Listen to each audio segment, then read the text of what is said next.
Wow. We have our first major upset of the 2022 World Cup. Saudi Arabia put to the sword one of the tournament favorites entering this competition, Argentina, in a result nobody saw coming. This is now only the second time in the history of the World Cup that an Asian country has defeated a South American side. Boy, oh boy, oh boy, oh boy, oh boy, oh boy. Wow. Wow, wow. Okay. So, however those felt that Argentina's penalty in the 10th minute, which was converted by Leo Messi, was a little bit soft. Perhaps it should not have been given. That was soon canceled out by all the plethora of chances they created going forward. A good 5, 6, 7 opportunities in this game. A couple of goals that were correctly ruled offside. I thought the referee had a great game, showed impartiality. But for the most part, I don't know where to even dive into this. Whenever you have such lopsided, or unexpected rather, results like this, Saudi Arabia being a team that's 51 in the FIFA rankings, Argentina third, it's always important to ask what happened, what went wrong. I think you got to give a lot of credit to Hervé Renard, who I mentioned in my World Cup Greet Preview live stream last week. This is a man who knows how to get the best out of teams that he manages. He is one of the world's more famous globetrotters, hopping around in between national teams all across Africa and all across Asia. And this was a masterclass. This was a masterclass from Hervé Renard. And what he said in the post-match interview, I thought was pretty on point for when assessing the opponent, Argentina here. He said that sometimes the opponent is not at their best motivation. I'm quoting him right now. Quote, sometimes the opponent is not at their best motivation. It's normal. It happened to us when we played a lower level team.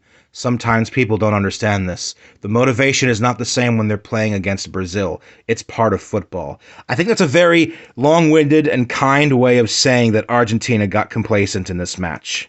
And while Argentina does get credit for the fact that they did look really good going forward, they were creative, I think they just really could not envision Saudi Arabia posing a real threat to them in this game. It looked like they had a little bit of their heads in the clouds. They were already thinking too far ahead to later down the line in the tournament, because Argentina, a lot of fans are very hopeful for this team entering this tournament. And even though some of the pressure was alleviated off of them after winning last year's Copa America, Argentina always goes to a World Cup expecting to do well and to please their fans. And coming in with a 36-match unbeaten run, this was a team that was looking like they were going to be going far into this tournament. There's still 2 matches yet to come in this group, but this is a snap-back crash landing down to reality for this side. Leo Messi also spoke after the match. He said, quote, there are no excuses. We're going to be more united than ever. This team is strong, and we've shown it in the past. We didn't expect to start in this way, but things happen for a reason. I ask the fans to trust us. This group will not let them down. Well, time is of the essence now, because Argentina has a short period of time to regroup.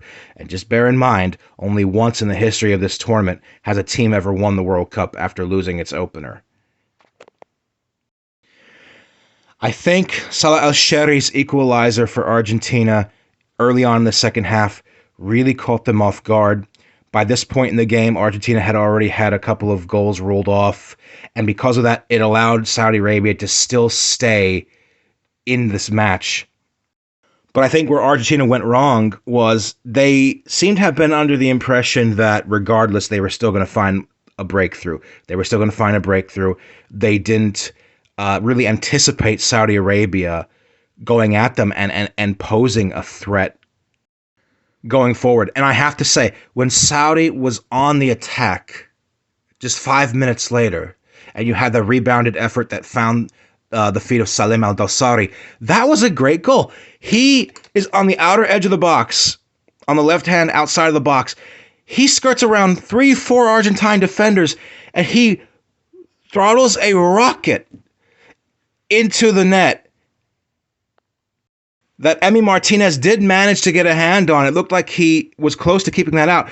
That's one of the best goals of the tournament so far. That was a quality goal. It wasn't something that was scrappy or completely against the run of the play. It was after a build-up where Saudi Arabia was on the attack. And the reactions from the fans in the stadiums, both the Saudis and the Argentines, the Saudi bench running onto the pitch to embrace Al-Dassari, the reaction after the game. Go watch the goal highlights. Go watch that goal reel in Arabic commentary. You will not be disappointed. That's a goal that rivals Syed Al-Arwan's goal against Belgium in 1994 for Saudi Arabia. Certainly, this has to be the most important goal in Saudi Arabian footballing history in the World Cup because this is a phenomenal result. They claimed a Giants scalp in this tournament, and now this group is blown wide open.